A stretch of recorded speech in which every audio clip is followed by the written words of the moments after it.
पढ़िए इसको। ये सवाल है कि विच of the following is an example of A perfectly competitive market. निम्नलिखित में से कौन इन पूर्ण प्रतियोगी बाजार का उदाहरण है? पूर्ण प्रतियोगी बाजार का कौन सा उदाहरण है? देखिए, पूर्ण प्रतियोगी बाजार का जो एग्जैक्ट उदाहरण लेके खोजिएगा तो मुश्किल है। देखिए, ऑटोमोबाइल उद्योग ये परफेक्टली कॉम्पिटिटिव मार्केट नहीं है, क्योंकि सम सेलर्स है, यहाँ पर लार्ज नंबर ऑफ सेलर्स नहीं है। Large number of seller and buyers जो होता है, a large number of sellers and buyers,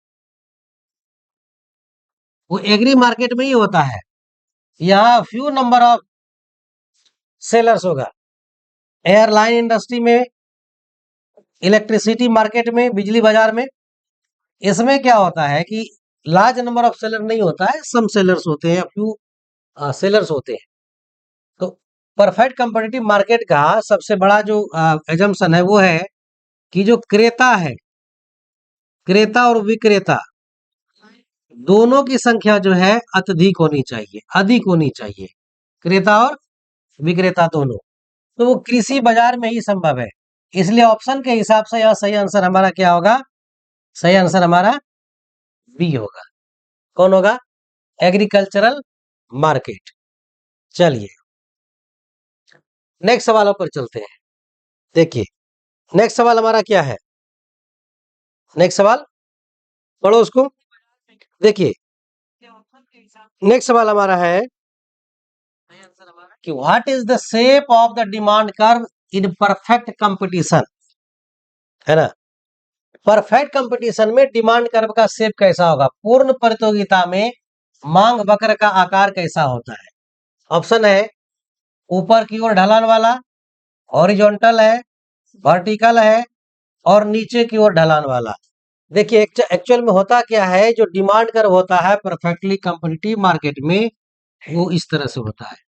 कैसा होता है? ये इस तरह से। तो ये कैसा है? ये कैसा है? हॉरिजॉन्टल है ना? कैसा है? हॉरिजॉन्टल है। इसको कहते हैं क्षैतिज। क्या कहते हैं? क्षैतिज। तो जो डिमांड कर्व है वो कैसा है? क्षैतिज आकार का होता है। किसमें? बी आंसर होगा, हॉरिजॉन्टल। आंसर क्या होगा सही इसका? बी होगा, हॉरिजॉन्टल, है ना? तो हॉरिजॉन्टल क्षैतिज आकार का होता है। क्या होता है? क्षैतिज आकार का। चलिए नेक्स्ट सवाल पर चलते हैं। नेक्स्ट सवाल हमारा है कि the cross elasticity of demand between two complementary goods is, यानी दो पूरक वस्तुओं के बीच मांग की जो क्रॉस इलास्टिसिटी है, पार लोच कहिए या तिरछी लोच कहिए, तिरछी लोच कैसी होती है? तिरछी लोच कैसा होगा? ये लिखा है, नेगेटिव होगा, पॉजिटिव होगा, जीरो होगा, इनफाइनाइट होगा। कौन सा होगा? देखिए जो क्रॉस इलास्टिसिटी कैसे मापते हैं? देखिए एक्स की कीमत अगर बदलेगा, एक्स की कीमत में, है ना, प्रतिशत परिवर्तन या अनुपातिक परिवर्तन, एक्स की कीमत में प्रतिशत परिवर्तन होने से वाई की जो मांग में प्रतिशत परिवर्तन होगा, वाई की मांग में प्रतिशत परिवर्तन, है ना? क्या होता है? प्रतिशत परिवर्तन, ये होता है। तो जो देखिए दो तरह की वस्तुएं हैं, स्थानापन्न वस्तुएं होती हैं, सब्स्टिट्यूट गुड्स, स्थानापन्न वस्तुएं। स्थानापन्न वस्तुओं के मामले में जो है ये पॉजिटिव होता है। अगर इसकी कीमत बढ़ती है तो दूसरे की डिमांड बढ़ती है। क्या होता है? ये पॉजिटिव होता है ना? इसको लिखते हैं हिंदी में धनात्मक होता है। दूसरा पूरक वस्तुएं होती है, पूरक वस्तुएं, पूरक वस्तुएं कॉम्प्लीमेंट्री गुड्स, है ना? इस मामले में ये नेगेटिव होता है। क्या होता है? नेगेटिव होता है, ऋणात्मक होता है। क्या होता है? ऋणात्मक होता है। ठीक है, तो इसका सही आंसर कौन सा होगा? सही आंसर बताओ कोई इसमें। अब तो हिंट्स हमने दे दिया है। क्वेश्चन नंबर जो 5 है, सही आंसर बताओ कोई। क्या होता है? आंसर देखो दे दिए हमने। नेगेटिव होता है। सही आंसर क्या होगा यहाँ पर? नेगेटिव होगा। सही आंसर नेगेटिव होगा। नेक्स्ट सवाल पर चलो, देखो नेक्स्ट सवाल क्या है हमारा, ये है कि the indifference curve represents combination of goods that provide the consumer with. कह रहा है कि उदासीनता वक्र जो है उन वस्तुओं के संयोजन या संयोग का प्रतिनिधित्व करता है या बताता है जो उपभोक्ता को प्रदान करते हैं। क्या प्रदान करते हैं? इंडिफरेंस कर्व उपभोक्ता को क्या प्रदान करते हैं? देखिए लिखा increasing satisfaction, equal satisfaction, decreasing satisfaction और मैक्सिमम सेटिस्फेक्शन। इंडिफरेंस कर्व कैसा होता है, कोई बताओ? इंडिफरेंस कर्व कैसा होता है? ये कॉन्वेक्स टू द ओरिजिन होता है। एक्स एक्सिस पर एक्स गुड्स को रखते हैं और वाई एक्सिस पर वाई गुड्स को रखते हैं। ये देखो आईसी कर्व ऐसा होता है। और इस आईसी कर्व पर एक्स गुड्स और वाई गुड्स के बहुत सारे कॉम्बिनेशन हो सकते हैं, है ना? बहुत सारे कॉम्बिनेशन, कॉम्बिनेशन का अलग अलग नाम दे दीजिए, है ना? और इन सभी कॉम्बिनेशन पर ए हो, बी हो, सी या डी या ई या एफ हो, सभी कॉम्बिनेशन पर जो सेटिस्फेक्शन लेवल होगा वो सेम होगा। क्या होगा? सेटिस्फेक्शन सेम होगा। संतुष्टि का जो स्तर है वो क्या होगा? सेम होगा, इक्वल सेटिस्फेक्शन होगा। तो सही आंसर इसका क्या होगा? सही आंसर इसका बी होगा, इक्वल लेवल ऑफ सेटिस्फेक्शन। और इक्वल सेटिस्फेक्शन समान संतुष्टि, है ना? इंडिफरेंस कर्व क्या बताता है? दो गुड्स के वैसे कॉम्बिनेशन को बताता है जहां कंज्यूमर को समान सेटिस्फेक्शन, समान संतुष्टि प्राप्त होता है। इक्वल सेटिस्फेक्शन लेवल को बताता है कौन? उदासीनता वक्र, इंडिफरेंस कर्व। इसी को हम दूसरा नाम भी कहते हैं तटस्थता वक्र। क्या कहते हैं? तटस्थता वक्र कहते हैं। ठीक है, चलो आगे बढ़े, नेक्स्ट क्वेश्चन पर चलते हैं। देखो नेक्स्ट क्वेश्चन हमारा है कि marginal utility refers to the additional satisfaction gain from, यानी जो एमयू है मार्जिनल यूटिलिटी है, ये क्या बताता है? कहता है कि एडिशनल सेटिस्फेक्शन लेवल बताता है। कब? क्यों? सीमांत उपयोगिता से तात्पर्य है अतिरिक्त संतुष्टि जो मिलती है। किसके बाद अतिरिक्त संतुष्टि मिलती है? देखिए टोटल कंजम्पशन से, consuming one more unit of good, consuming fewer units, none of the above, none of the above. तो सही आंसर क्या होगा इसका? मार्जिनल यूटिलिटी आपको पता है कि वो एडिशनल यूटिलिटी है कि अगर कंज्यूमर एक गुड्स एक्स्ट्रा, जैसे मान लीजिए कि वन गुड्स से कंजम्पशन से, है ना, उसको जो टोटल यूटिलिटी मान लीजिए 10 के बराबर है और दूसरा गुड्स दोनों पर टोटल यूटिलिटी मान लीजिए 22 के बराबर है ना? तो एक एडिशनल यूनिट पर एडिशनल यूटिलिटी कितनी है? तो एडिशनल कितना हुआ इसमें? 12 हुआ, तो इसका एमयू 12 होगा। यानी एडिशनल यूनिट से जो एडिशनल सेटिस्फेक्शन मिलेगा, तो ये तो आंसर क्या होगा? Consuming one more unit of a good, यानी एक और एक्स्ट्रा गुड्स कंजम्पशन करता है तो उसको एक्स्ट्रा सेटिस्फेक्शन है, यूटिलिटी कितना मिलता है, वही है मार्जिनल यूटिलिटी। ये क्या हो जाएगा? आंसर बी हो जाएगा। क्या हो जाएगा? बी हो जाएगा। Total utility of n item minus total utility of n minus one item, यही ना है? दूसरा फॉर्मूला भी है मार्जिनल यूटिलिटी का, याद कीजिए, delta T U of delta क्या था? क्यू। नेक्स्ट ऑफ चलते हैं नेक्स्ट सवालों पर। नेक्स्ट सवाल हमारा क्या है? If the price elasticity of demand for a good is greater than the demand is said to be, यदि किसी वस्तु की मांग की मूल्य लोच एक से अधिक है तो मांग कहलाती है। मांग की मूल्य लोच एक से अधिक है तो क्या कहलाएगा? Inelastic, elastic, unitary elastic, perfectly inelastic, क्या कहलाएगा इसमें से? अच्छा क्या है? मांग की मूल्य लोच है। हम लोग क्या क्या पढ़ते हैं? देखिए मांग की कीमत लोच या मूल्य लोच, कितने तरह इलास्टिसिटी पढ़ते हैं? मूल्य लोच, प्राइस इलास्टिसिटी, दूसरा इनकम इलास्टिसिटी, है ना, मांग की आय लोच, इनकम इलास्टिसिटी, आय लोच, तीसरा तिरछी, आय लोच के बाद क्या पढ़ेंगे? तिरछी लोच, आड़ी लोच, आड़ी मांग लोच, क्रॉस इलास्टिसिटी, ये पढ़ते हैं। तो यहाँ पर किसका है? मांग की मूल्य लोच। मांग की मूल्य लोच का जो डिग्री होता है वो कितना कितना डिग्री होता है? Degree of elasticity of demand, degree of ED. ED का डिग्री कौन कौन सा है? देखो, एक तो होता है 0, है ना, दूसरा ईडी होता है 1 से कम, तीसरा ईडी का वैल्यू 1 के बराबर, चौथा ईडी ग्रेटर देन 1 और पांचवा ईडी इनफाइनाइट। इसको हम लोग कहते हैं, 0 को कहते हैं पूर्णतः बेलोच मांग, पूर्णतः बेलोच मांग, ठीक है। इसको कहते हैं सापेक्ष बेलोच मांग। क्या कहते हैं? सापेक्ष बेलोच मांग। कब सापेक्ष बेलोच मांग? जब ईडी इलास्टिसिटी ऑफ डिमांड 1 से कम हो, है ना। अगर 1 के बराबर हो तो इसको क्या कहेंगे? समलोचदार मांग। क्या कहेंगे? समलोचदार मांग। अगर ईडी 1 से ज्यादा हो तो इसको कहते हैं सापेक्ष लोचदार मांग। क्या कहते हैं? सापेक्ष लोचदार मांग। अगर ये रहा तो इसको कहते हैं इन्फिनिट, तो इनफाइनाइट तो पूर्णतः लोचदार मांग कहते हैं, पूर्णतः लोचदार मांग कहते हैं।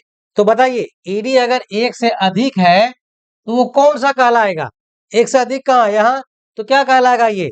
सापेक्ष लोचदार, या सिर्फ इसको हम लोग कहते हैं लोचदार इलास्टिक डिमांड। तो सही आंसर इसका क्या हो जाएगा? आंसर हो जाएगा इसका बी। सही आंसर क्या हो जाएगा? बी। सही आंसर बी। चलो नेक्स्ट क्वेश्चन पर चलते हैं। नेक्स्ट क्वेश्चन हमारा है, स्क्रीन को देखो और इसको पढ़ो। नेक्स्ट क्वेश्चन क्या है? इसको पढ़ो, देखो सवाल क्या है। नेक्स्ट क्वेश्चन क्या है? नेक्स्ट क्वेश्चन जी, नेक्स्ट क्वेश्चन क्या है? नेक्स्ट क्वेश्चन हमारा है कि कुल अवधि में एक पूर्ण प्रतियोगी बाजार में कंपनियां कमा सकती हैं। In the short run firms in a perfectly competitive market can earn.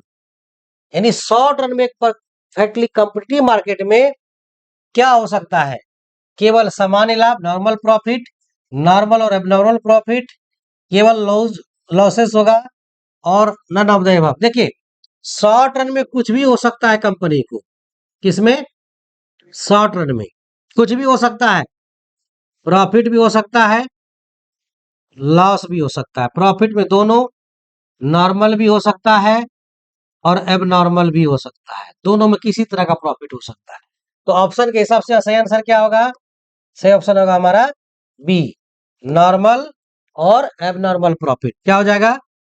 Normal और एबनॉर्मल प्रॉफिट दोनों हो जाएगा। नॉर्मल और एबनॉर्मल प्रॉफिट दोनों में किसी तरह का प्रॉफिट हो सकता है। चलिए अगला सवाल पर चलते हैं। अगला सवाल क्या है? What happens to total utility as more unit of a good are consumer. यानी कंज्यूमर अगर एक एक्स्ट्रा यूनिट कंज्यूम करे तो टोटल यूटिलिटी पर क्या होगा? कहता है जब किसी वस्तु की अधिक इकाइयों का उपभोग किया जाता है तो कुल उपयोगिता क्या होता है? देखिए, कंज्यूमर जैसे ही वह अगली इकाई का उपभोग करेगा, ठीक है, टोटल यूटिलिटी तो बढ़ेगा, लेकिन क्या होगा? डिक्रीजिंग रेट से। टीयू बढ़ता है ना, लेकिन डिक्रीजिंग रेट से। तो उस हिसाब से क्या होगा? सही आंसर इसका, सही आंसर क्या होगा? ये B number, it increases at a diminishing rate. यह घटती दर से बढ़ाती है। क्या करेगा? घटती दर से बढ़ाएगा। बी सही आंसर इसका होगा कि जैसे जैसे कंज्यूमर एक्स्ट्रा यूनिट कंज्यूम करेगा तो हर एक एक्स्ट्रा यूनिट से मिलने वाली जो एक्स्ट्रा यूटिलिटी है, जिसको हम लोग कहते हैं मार्जिनल यूटिलिटी, वो घटते जाएगा। मार्जिनल यूटिलिटी वो घटते जाएगा और घटते घटते जाएगा, घटेगा, लेकिन टोटल यूटिलिटी वहां पर जो है बढ़ेगा। इसको कहते हैं कि टीयू बढ़ना बट घटती दर से। नेक्स्ट सवाल चलते हैं। Which of the following best describes a monopolistic। अच्छा, मोनोपोलिस्टिक नहीं पढ़ी, इसको मोनोपोली पढ़िए। मोनोपोली, है ना, मोनोपोली, मोनोपोली मार्केट। निम्नलिखित में से कौन एकाधिकार बाजार का सर्वोत्तम वर्णन करता है? ऑप्शन है पहला one seller, many buyers, one seller, no close substitute, many sellers, identical products, few sellers, differentiated products. यानी कह रहा है एक विक्रेता कई खरीदार हो, एक विक्रेता कोई नजदीकी विकल्प नहीं, कई विक्रेता और समान उत्पाद, और कुछ विक्रेता और भिन्न उत्पाद। देखिए जो एकाधिकार है, मोनोपोली है, क्या है? मोनोपोली। देखिए मोनो का मतलब होता है एक, किसका मतलब? मोनो का। और पॉली का मतलब होता है विक्रेता।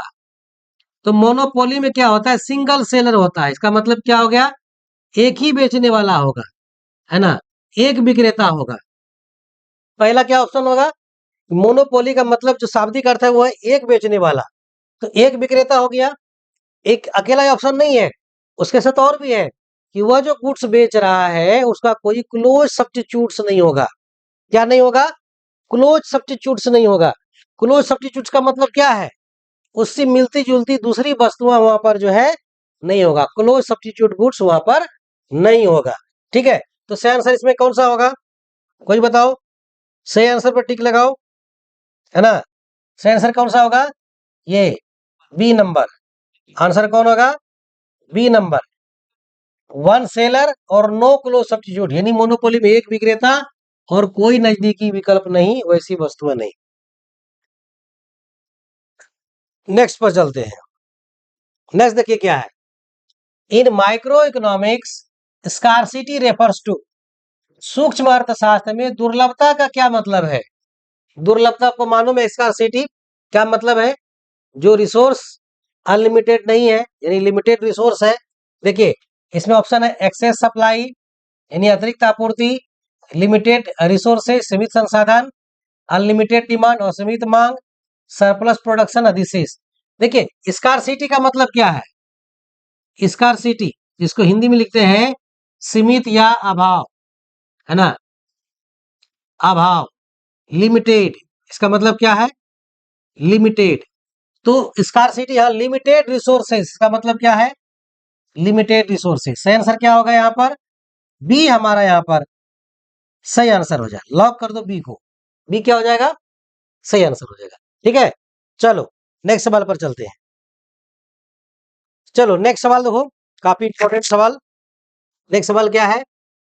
इन a perfectly competitive market the price of the product is determined bye.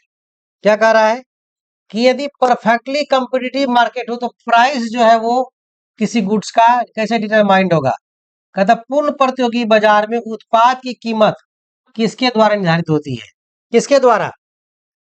Individual firm के द्वारा, कंज्यूमर के द्वारा, market forces by demand and supply, और गवर्नमेंट के द्वारा। देखो क्या होता है, परफेक्टली कंपिटिटिव मार्केट जो है किसमें? परफेक्टली कंपिटिटिव मार्केट में जो प्राइस डिटरमिनेशन होता है वो होता है डिमांड और सप्लाई दोनों के माध्यम से होता है। किससे? डिमांड एंड सप्लाई दोनों के द्वारा होता है। मार्केट फोर्स जो है डिमांड सप्लाई का वो होगा। सही आंसर इसका क्या होगा? सही आंसर इसका होगा सी। क्या है? Market forces to demand and supply, मांग और आपूर्ति की जो शक्तियां हैं, डिमांड एंड सप्लाई, उसी के अकॉर्डिंग जो है प्राइस डिटरमिनेस होगा, है ना। डिमांड एंड सप्लाई जहां दोनों इक्वल हो जाएगा, डी और एस, डिमांड और सप्लाई, वहीं पर गुड्स का जो है प्राइस डिसाइड हो जाएगा। यहाँ ओपी प्राइस हो जाएगा और इतना इसका डिमांड और सप्लाई होगा। चलो नेक्स्ट क्वेश्चन पर चलते हैं। नेक्स्ट क्वेश्चन हमारा क्या है? नेक्स्ट क्वेश्चन है which of the following is true for a Giffen goods. Giffen goods के मामले में जो है क्या सही है? गिफिन गुड्स के मामले में क्या सही? चार ऑप्शन में देखिए क्या, तब बताएंगे हम गिफिन गुड्स क्या होता है और सही आंसर क्या होगा। कह रहा है मांग मूल्य के साथ बढ़ती है, मांग मूल्य के साथ घटती है, कीमत कह रहा है कि the demand remains constant regardless of price, कीमत के बावजूद मांग स्थिर रहती है। It follows the law of demand, ये मांग के नियम का पालन करती है। अच्छा एक बात बताओ, गिफिन गुड्स के बारे में जानते हो? गिफिन गुड्स क्या है? कोई बताओ, गिफिन गुड्स के बारे में कोई जानते हो? देखो बताते हैं गिवन गुड्स क्या है। चलो गिवन गुड्स के बारे में जानते हैं क्या है गिवन गुड्स। गिवन गुड्स क्या है, देखिए क्या नाम है, गिफिन वस्तु, गिफिन गुड्स। एक्चुअल में क्या है, ये ब्रिटेन के थे सर रॉबर्ट गिफिन, नाम ही व्यक्ति का है, स्टैटिस्टिशियन थे, स्टैटिस्टिशियन है ना, स्टैटिस्टिशियन थे ब्रिटेन के। और Robert Giffen, sir Robert Giffen 19th century में, 19th सेंचुरी में इन्होंने अपना कंसेप्ट दिया था कि कुछ वस्तुएं ऐसी है जिसकी कीमत बढ़ने से डिमांड भी बढ़ती है और कीमत घटने से डिमांड भी घटती है। यानी वस्तु की कीमत है ना, क्या था, वस्तु की कीमत, ठीक है, और उसकी मांग की मात्रा, मांग की मात्रा दोनों एक ही दिशा में चेंज होता है। अगर कीमत बढ़ेगा तो डिमांड बढ़ जाएगा, कीमत घटेगा तो डिमांड घट जाएगा। ऐसा गिफिन गुड्स के बारे में रॉबर्ट गिफिन ने बताया। यानी मूल्य बढ़ने के साथ मूल्य या कीमत बढ़ने के साथ मांग की मात्रा बढ़ती है और मूल्य या कीमत के घटने के साथ मांग की मात्रा घटती है। तो इसमें सही ऑप्शन कौन सा होगा, देखिए सही ऑप्शन इसका ए होना चाहिए कि मांग मूल्य के साथ बढ़ती है या घटती भी है ना। Demand decreases as price increases, गलत है, क्योंकि अगर मान के चलिए कि अगर ये डिमांड कर प्राइस इंक्रीज करेगा तो गिवन गुड्स का डिमांड भी इंक्रीज करेगा, तो ऑप्शन ए में ही बनता है। इसलिए सही आंसर क्या होगा इसका, ए होगा, सही आंसर ए होगा। चलो ये क्वेश्चन हमारा हो गया। इसके बाद नेक्स्ट क्वेश्चन हमारा है, नेक्स्ट क्वेश्चन को देखो और बताओ नेक्स्ट क्वेश्चन में क्या कंडीशन है ना। नेक्स्ट क्वेश्चन में Nishant, nice video sir, thank you Nishant. ये 15 नंबर क्वेश्चन को देखो, विच of the following factors does not affect the demand, निम्नलिखित में से कौन सा कारक मांग को प्रभावित नहीं करता है, कौन सा कारक मांग को प्रभावित नहीं करता है, कोई बताओ, कोई बताओ।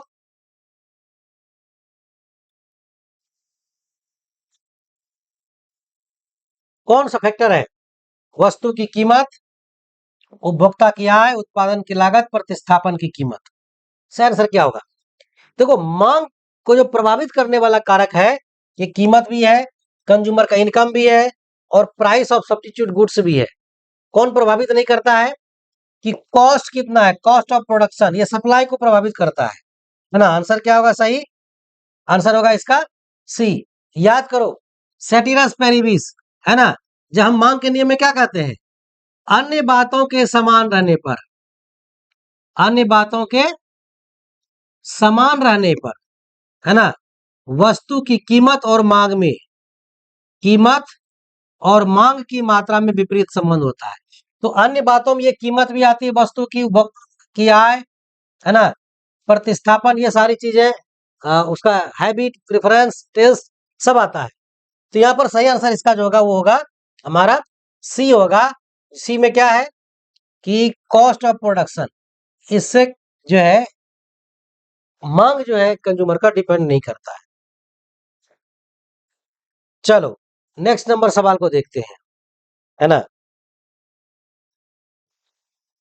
नेक्स्ट नंबर क्या है, which of the following is a concept of micro economics, निम्नलिखित में से कौन सूक्ष्म अर्थशास्त्र की धारणा है, कौन सूक्ष्म अर्थशास्त्र की धारणा है। देखो राष्ट्रीय आय, उपभोक्ता का व्यवहार, मुद्रास्फीति, आर्थिक विकास। राष्ट्रीय आय जो है ये मैक्रो कॉन्सेप्ट है ना, उपभोक्ता व्यवहार जो है ये माइक्रो कॉन्सेप्ट है, मुद्रास्फीति जो है मैक्रो कॉन्सेप्ट है और आर्थिक विकास जो है ये भी मैक्रो का कॉन्सेप्ट है।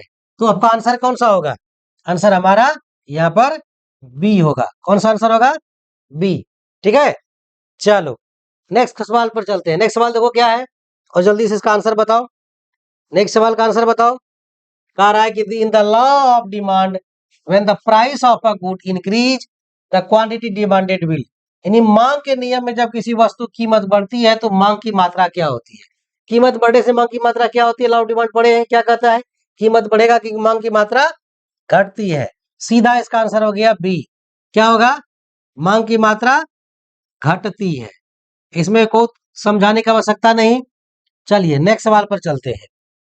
नेक्स्ट सवाल हमारा क्या है? नेक्स्ट सवाल ये हो गया तो चले नेक्स्ट सवाल पर। चलिए नेक्स्ट सवाल पर चलते हैं। नेक्स्ट सवाल है हमारा, क्या कह रहा है? अवसर लागत का क्या मतलब है? अपॉर्चुनिटी कॉस्ट का क्या मतलब है? देखिए अवसर लागत का मतलब है बेस्ट अल्टरनेटिव यूजेज जो है, बेस्ट अल्टरनेटिव जो the cost of all alternative foregone, है ना। इसका मतलब यही सही आंसर इसका यहाँ पर ए मारिए, इसमें भी एनालिसिस करने की आवश्यकता नहीं है। चलिए नेक्स्ट सवाल पर चलते हैं। नेक्स्ट सवाल हमारा क्या है? नेक्स्ट सवाल जो हमारा है ये हो जाएगा हमारा यहाँ, देखिए नेक्स्ट सवाल, which market structure is characterized by single seller? किस बाजार संरचना में एक विक्रेता होता है? बताओ एक विक्रेता किसमें होता है? अभी पढ़ा था मोनोपोली में।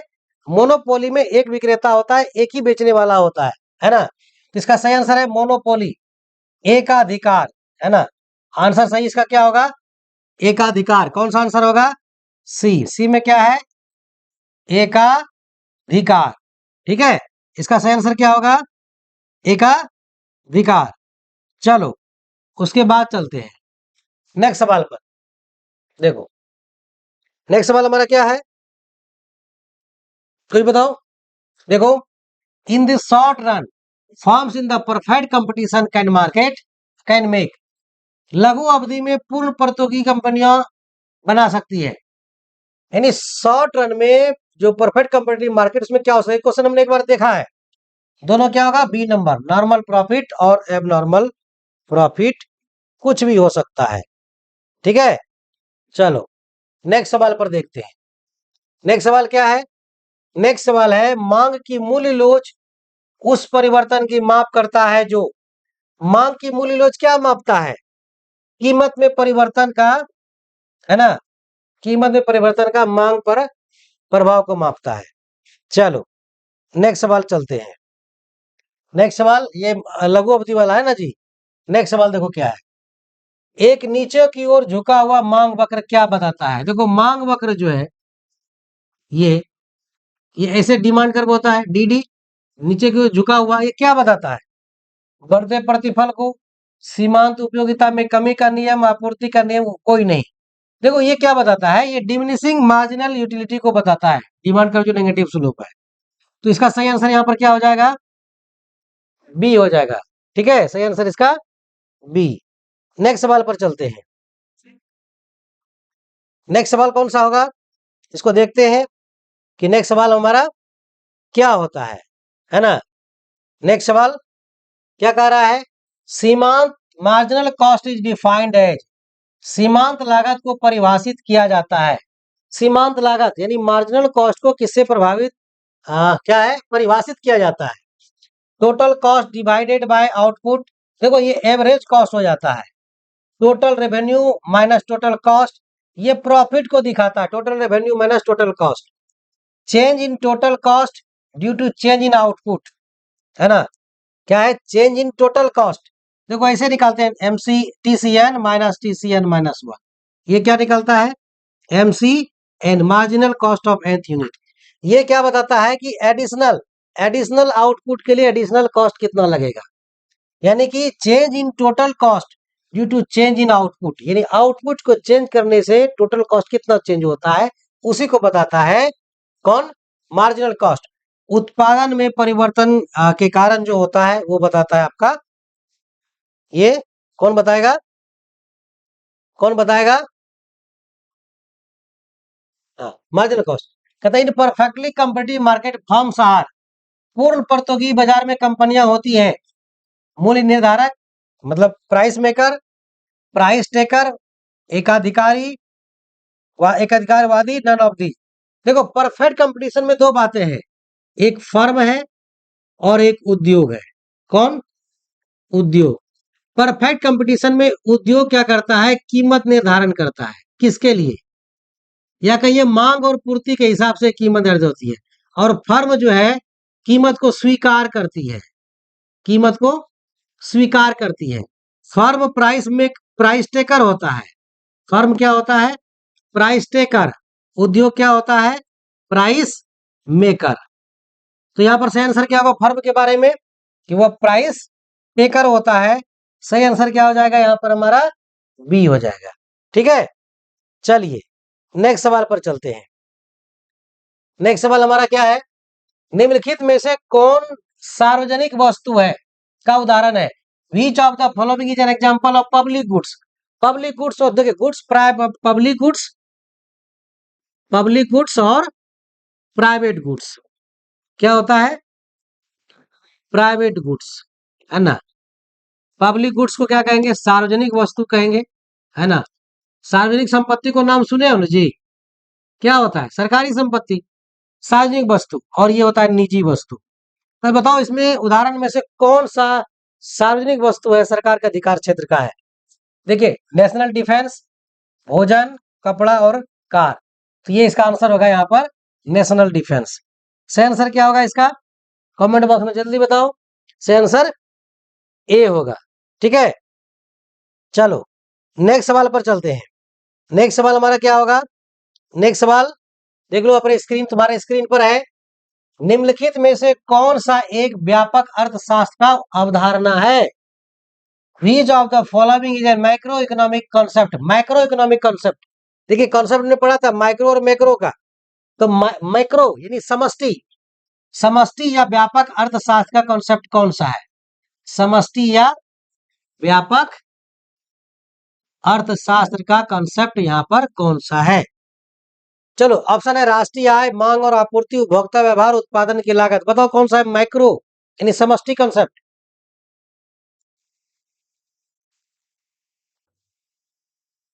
जल्दी बताओ कौन सा है। देखो, नेशनल इनकम जो है ये मैक्रो कॉन्सेप्ट है। मांग और डिमांड है जो ये माइक्रो है। कंज्यूमर बिहेवियर ये माइक्रो कॉन्सेप्ट है। उत्पादन की लागत, है ना, प्रोडक्ट प्राइसिंग, उसी में स्टडी करते हैं। ये तीनों जो है माइक्रो कॉन्सेप्ट है, और ये जो बचा नेशनल इनकम ये मैक्रो कॉन्सेप्ट है। तो यहाँ आंसर मैक्रो समष्टि कौन सा होगा?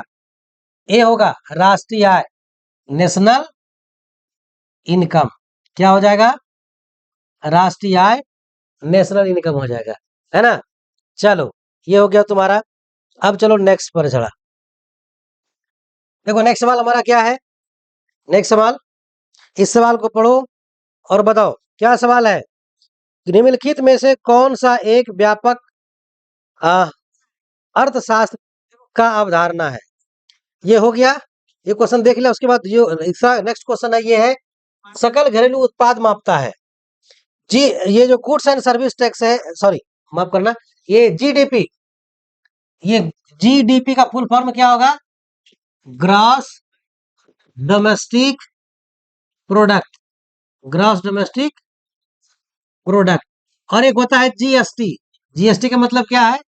Goods and service tax, goods and service tax. यहाँ पर जीडीपी है।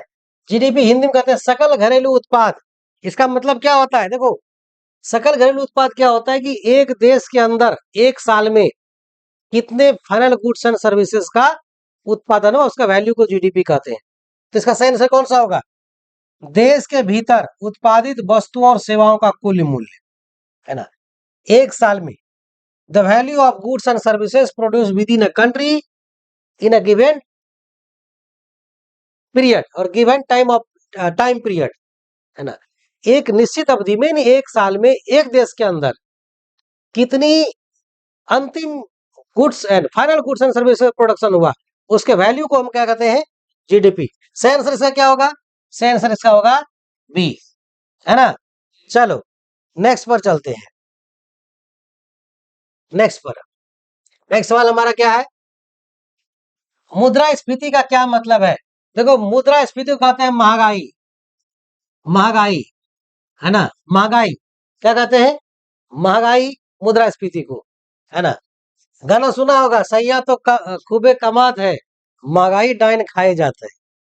मतलब क्या कहना चाह रहा है वो? ये कहना चाह रहा है कि कीमतें बढ़ती है वस्तुओं की, मतलब इनकम तो स्थिर है, और उससे जो इनकम हो रहा है उससे जो है महंगाई में वस्तुओं की कीमतें जो बढ़ रही है उसी में खर्च हो जा रहा है।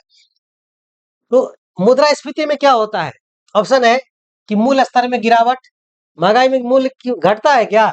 नहीं घटता, तो ऑप्शन नहीं होगा ये आंसर। कहता है ए continuous rise in the general price level, समान कीमत स्तर में लगातार वृद्धि होती है, एक ऑप्शन ये भी है। और उसका है इंक्रीज इन नेशनल इनकम, राष्ट्रीय आय में वृद्धि, इनमें से कोई नहीं। तो इन दोनों में से कौन होगा? देखो राष्ट्रीय आय में वृद्धि को हम लोग कहते हैं इकोनॉमिक ग्रोथ। क्या नाम कहते हैं इसको? इकोनॉमिक ग्रोथ, इकोनॉमिक ग्रोथ, आर्थिक वृद्धि कहते हैं इसको।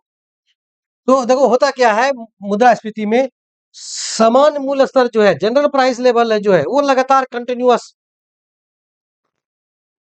को, मुद्रास्फीति अगर मान के चलो कि एक लंबे समय के बाद एक आध बार प्राइस बढ़ गया, कीमतें बढ़ गई, तो वो इन्फ्लेशन नहीं है।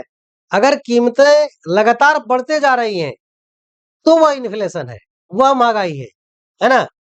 चलिए नेक्स्ट पर चलते हैं। अब देखिए कि अनएम्प्लॉयमेंट रेफर्स टू, बेरोजगारी का क्या मतलब है? बेरोजगारी का क्या मतलब है? यहाँ पर चार ऑप्शन है आपके पास, तो इनमें से बताइए कौन सा ऑप्शन सही है।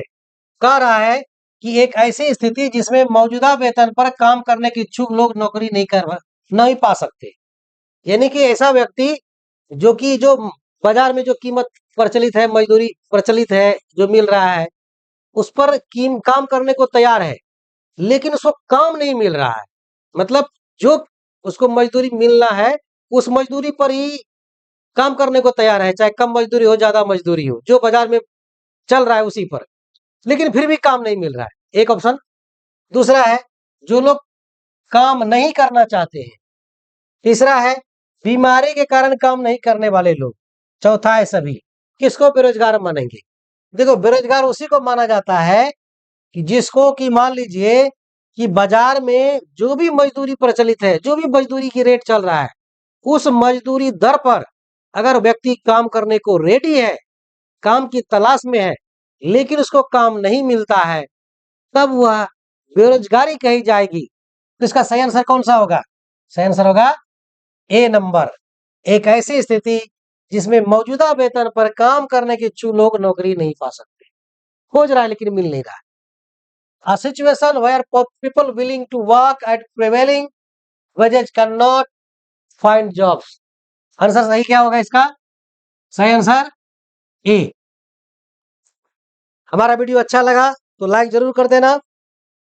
चलो नेक्स्ट क्वेश्चन पर चलते हैं। नेक्स्ट क्वेश्चन हमारा 30 नंबर क्वेश्चन क्या कहलाता है? Which of the following is an instrument of fiscal policy, निम्नलिखित में से कौन राजकोषीय नीति का साधन है? देखो भैया नीति दो तरह की है, एक राजकोषीय नीति, क्या है? राजकोषीय नीति, जिसको हम कहते हैं फिस्कल पॉलिसी। क्या कहते हैं? Fiscal policy. और दूसरा है मॉनेटरी पॉलिसी। क्या है? Monetary policy. इसको हम कहते हैं मौद्रिक नीति। क्या कहते हैं? मौद्रिक नीति। दो तरह की नीति है, फिस्कल पॉलिसी और मॉनेटरी पॉलिसी। देखो राजकोषीय नीति में क्या आएगा, मॉनेटरी पॉलिसी में क्या आएगा? देखिए मॉनेटरी पॉलिसी में क्या होता है कि जो भारत का आरबीआई है, रिजर्व बैंक ऑफ इंडिया है, वह मनी सप्लाई को कंट्रोल करने के लिए, मनी सप्लाई कंट्रोल करने का मतलब है अगर सप्लाई ज्यादा है तो कम कर देगा, अगर मार्केट में मनी सप्लाई कम है तो उसको बढ़ा देगा। यानी मनी सप्लाई को कंट्रोल करने के लिए जो आरबीआई अपना टूल्स यूज करती है, चाहे वो सीआरआर हो, सीआरआर, चाहे रेपो दर हो, है ना, या रिवर्स रेपो दर हो, एसएलआर हो, एमएसएफ हो, है ना, जो भी हो, उसको मॉनेटरी पॉलिसी वो हैंडल कौन करती है? आरबीआई। कौन करती है? आरबीआई। और जो फिस्कल पॉलिसी है इसको हैंडल करती है गवर्नमेंट, सरकार। कौन करती है? भारत में भारत सरकार करती है फिस्कल पॉलिसी को हैंडल, है ना। तो फिस्कल पॉलिसी में क्या आएगा? सरकार क्या कर सकती है? टैक्स को बढ़ा सकती है, टैक्स को घटा सकती है, नया टैक्स लगा सकती है, यही सब। तो जो कराधान है, टैक्सेशन सिस्टम है, ये क्या है? टैक्सेशन सिस्टम आएगा फिस्कल पॉलिसी में, है ना। आंसर होगा इसका, आंसर होगा इसका बी। आंसर क्या होगा इसका? बी। और जो इंटरेस्ट रेट है ये आएगा मॉनेटरी पॉलिसी में। क्या होगा? मॉनेटरी पॉलिसी में टैक्सेशन आ जाएगा, फिस्कल पॉलिसी में मनी सप्लाई हो जाएगा, मॉनेटरी पॉलिसी का, है ना, एक्सचेंज रेट जो है ये भी उतरा जाएगा। तो यहाँ पर जो है टैक्सेशन सिस्टम जो है ये क्या है? ये फिस्कल पॉलिसी है, राजकोषीय नीति, राजा के कोष से संबंधित पॉलिसी है, नीति है। नेक्स्ट चलते हैं, है ना। नेक्स्ट हमारा सवाल है, आप देख सकते हैं यहाँ पर। नेक्स्ट सवाल है, मौद्रिक नीति किसके द्वारा नियंत्रित किया जाता है? मॉनेटरी पॉलिसी को कौन हैंडल करता है? बताइए, अभी आपको हमने आंसर बताया। मॉनेटरी पॉलिसी कौन हैंडल करता है? आरबीआई, केंद्रीय बैंक जिसको कहते हैं, यही आरबीआई है। भारत का केंद्रीय बैंक मौद्रिक नीति को हैंडल करता है। कौन करता है? आरबीआई। और गवर्नमेंट क्या करता है? ये राजकोषीय नीति को हैंडल करता है। कौन? राजकोषीय नीति। चलिए नेक्स्ट सवाल पर चलते हैं। नेक्स्ट सवाल हमारा है यहाँ पर।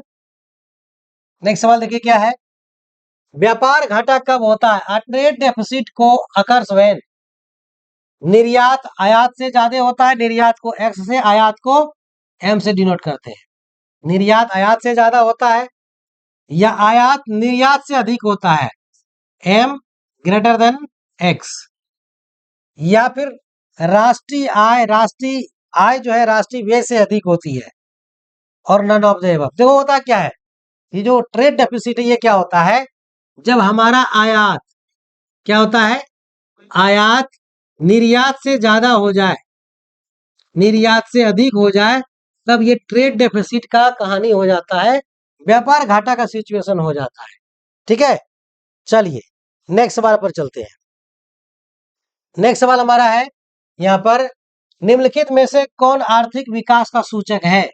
विच of the following is an indicator of economic development? कौन आर्थिक विकास का सूचक है? देखिए यहाँ पर है जनसंख्या वृद्धि, प्रति व्यक्ति आय में वृद्धि, मुद्रास्फीति में वृद्धि, बेरोजगारी में वृद्धि। देखिए यहाँ पर एक ही इंडिकेटर है जो आर्थिक विकास को इंडिकेट करता है, वह है increase in per capita income. प्रति व्यक्ति आय में वृद्धि को आर्थिक विकास को इंगित करता है। बाकी जनसंख्या वृद्धि, मुद्रास्फीति, बेरोजगारी, ये सब आर्थिक विकास को कम करने वाला फैक्टर है ना। चलिए नेक्स्ट चलते हैं अब हम। नेक्स्ट हमारा क्या सवाल है? नेक्स्ट है, कौन सा आर्थिक विकास का आर्थिक सिद्धांत समग्र उत्पादन और रोजगार के निर्धारण पर केंद्रित है? Which economic theory focuses on the determination of aggregate output and employment? कौन है? सूक्ष्म अर्थशास्त्र, व्यापक अर्थशास्त्र, अंतरराष्ट्रीय व्यापार, इनमें से कोई नहीं। देखिए जो एग्रीगेट वाला सिस्टम है, जैसे एग्रीगेट वाला में क्या आएगा, जैसे मान के चलिए नेशनल इनकम आ जाएगा। क्या आ जाएगा? नेशनल इनकम, राष्ट्रीय आय, है ना। बेरोजगारी, बेरोजगारी, मुद्रास्फीति, मुद्रास्फीति, ये कौन सा कॉन्सेप्ट है? ये आपको मैंने बताया था। माइक्रो एक मैक्रो है, ये माइक्रो कॉन्सेप्ट है, बी मैक्रो कॉन्सेप्ट। सही आंसर क्या होगा इसका? बी होगा। चलो इसके बाद चलते हैं नेक्स्ट सवाल पर। नेक्स्ट सवाल हमारा क्या है? नेक्स्ट सवाल है, फिलिप्स वक्र किसके किसके बीच संबंध को बताता है? Phillips curve shows the relationship between मुद्रास्फीति और सकल घरेलू उत्पाद, मुद्रास्फीति और बेरोजगारी, सकल घरेलू उत्पाद और बेरोजगारी, उपरोक्त में से कोई नहीं। इसका सही आंसर कोई बताओ। देखिए कौन अच्छा से मैक्रो इकोनॉमिक्स को पढ़ा है, कोई बताओ इसका सही आंसर, कमेंट मारो। देखो जो फिलिप्स कर्व है ना, कौन? Phillips curve, Phillips curve, Phillips curve जो है वो बताता है, फिलिप्स कर्व होता कैसे? देखो फिलिप्स कर्व ऐसे होता है, पीसी। ये क्या कहता है? ये कहता है बेरोजगारी और मुद्रास्फीति में, इधर मुद्रास्फीति को रख लीजिए, है ना, और इधर बेरोजगारी को रख लीजिए। बेरोजगारी को कहता है मुद्रास्फीति अगर ज्यादा होगा तो बेरोजगारी कम होगा, मुद्रास्फीति कम होगा तो बेरोजगारी ज्यादा होगा। तो मुद्रास्फीति और बेरोजगारी के बीच में संबंध बताता है कौन? इन्फ्लेशन। ठीक है, चलिए सॉरी, फिलिप्स कर्व किसके किसके बीच में? इन्फ्लेशन और बेरोजगारी, मुद्रा इन्फ्लेशन एंड अनएम्प्लॉयमेंट, मुद्रास्फीति और बेरोजगारी के बीच में। चलिए नेक्स्ट सवाल पर चलते हैं। नेक्स्ट सवाल हमारा क्या है? कि उदासीनता वक्र किसका प्रतिनिधित्व करता है। चलो ऑप्शन देखो और आंसर बताओ सीधा, है ना। उदासीनता वक्र कैसा होता है, कैसा होता है जी, ऐसे होता है, यहाँ एक्स गुड्स को रखते हैं और यहाँ वाई गुड्स को रखते हैं, ऐसी कर्व ऐसे होता है। ये क्या बताता है, इक्वल लेवल ऑफ सेटिस्फेक्शन को।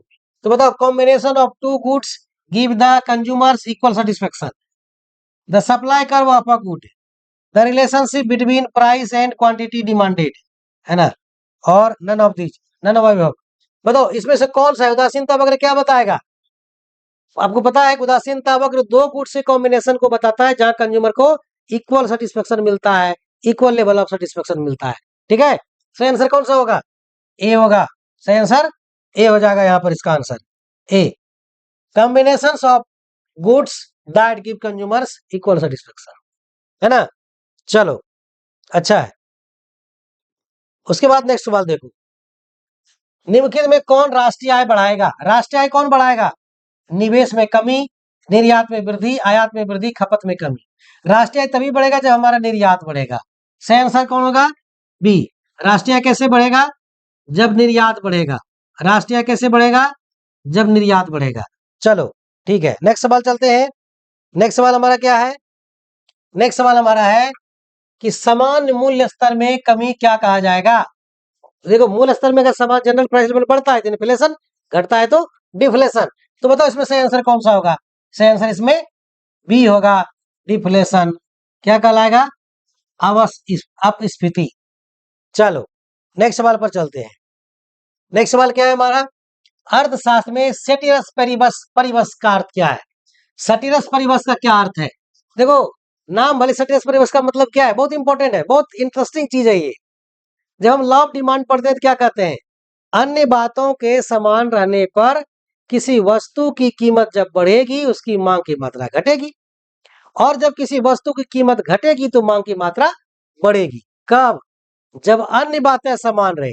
यहाँ जो अन्य बातें समान रहे वही है सेटिरस पैरिबस, है ना। क्या है, सेटिरस पैरिबस क्या है, अन्य बातों के समान रहने पर। अन्य बातें क्या है भाई, कंज्यूमर का इनकम स्थिर हो, हैबिट प्रेफरेंस चेंज ना हो जाए, है ना, कोई सब्स्टिट्यूट अवेलेबल ना हो जाए। तो ये क्या है, all variables are changing, all other things remain the same, only one variable is changing, none of this. Ceteris paribus का मतलब है कि all other things remain the same और कांस्टेंट। आंसर क्या होगा, बी। आंसर क्या होगा, चलो बी हो जाएगा, सेटिरस परिबस। चलो नेक्स्ट चलते हैं। नेक्स्ट सवाल हमारा है यहाँ पर, और लास्ट सवाल है, क्या है, which of the following can cause a shift in the demand curve. निम्नलिखित में से कौन मांग वक्र में बदलाव का कारण है। मांग वक्र कब बदल जाएगा ये बताओ, उपभोक्ता का जो वरीयता है वो चेंज हो जाए, यानी चेंज इन कंज्यूमर्स प्रेफरेंस और change in the price of substitutes. इसका सही आंसर होगा कि दोनों, अगर दोनों चेंज हो जाए तो जो डिमांड कर्व है कंज्यूमर का वो शिफ्ट कर जाएगा। क्या होगा, शिफ्ट कर जाएगा। ठीक है, क्या हो जाएगा, शिफ्ट कर जाएगा। ठीक है, चलो तो ये कैसा लगा हमारा क्लास, कैसा लगा हमारा ये वीडियो एक्सप्लेनेशन। महत्वपूर्ण ऑब्जेक्टिव प्रश्नों का हमको जरूर कमेंट बॉक्स में बताना, है ना। और यदि अभी आप हमारे चैनल पर नए हैं, अभी हमारे चैनल को सब्सक्राइब नहीं किया है, बेल आइकन प्रेस कीजिए और हमारे चैनल को सब्सक्राइब कीजिए, क्योंकि इकोनॉमिक्स का सबसे अच्छा कंटेंट हम अवेलेबल कराते हैं, चाहे वो मल्टीपल चॉइस क्वेश्चन हो, एनालिसिस हो या सब्जेक्टिव हो, बिल्कुल फ्री, फ्री ऑफ कॉस्ट है, कोई कॉस्ट नहीं है, कोई पैसा नहीं देना है ना। आप यूजीसी नेट के स्टूडेंट हैं, सेट गेट जो तैयारी करना चाह रहे हैं, आप मान के चलिए बीपीएससी तैयारी करना चाह रहे हैं, या मान लीजिए पोस्ट ग्रेजुएट के स्टूडेंट हैं, पीएचडी में एडमिशन लेना चाह रहे हैं, उसके लिए आपको नेट क्वालिफाई करना होगा या पेड क्वालिफाई करना होगा, तो हमारे चैनल से जुड़िए और अच्छा रिजल्ट लीजिए। Thank you.